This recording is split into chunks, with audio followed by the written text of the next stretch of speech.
In 1932, Walter W. Waters, a World War I vet, led a march to Washington. He and his fellow veterans were hoping to pressure Congress into allowing veterans to cash in their bonus certificates early.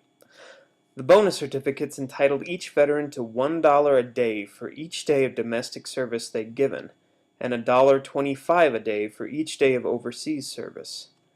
They marched from Oregon to Washington, D.C., picking up supporters along the way. By the time they reached D.C., there were 43,000 people in the bonus army. A few months later, the 12th Infantry, backed by 6 tanks, forcibly removed the veterans from the capital.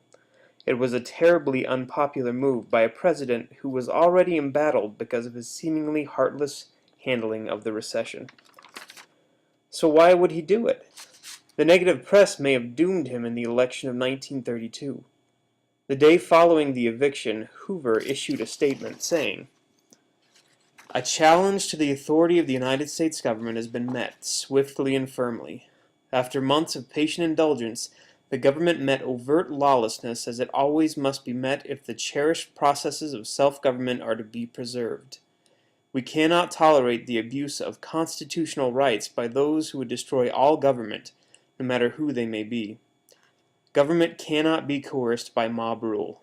The Department of Justice is pressing its investigation into the violence which forced the call for Army detachments, and it is my sincere hope that those agitators who inspired yesterday's attack upon the federal authority may be brought speedily to trial in the civil courts.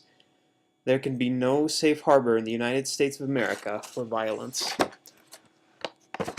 Historical documents show that Hoover ordered the Army not to evict the main camp, though. General MacArthur, who was leading the forces, defied orders and decided to evict the marchers himself. Herbert Hoover decided it was better to look heartless than weak. He took the blame so that it wouldn't look like he'd lost control of the Army.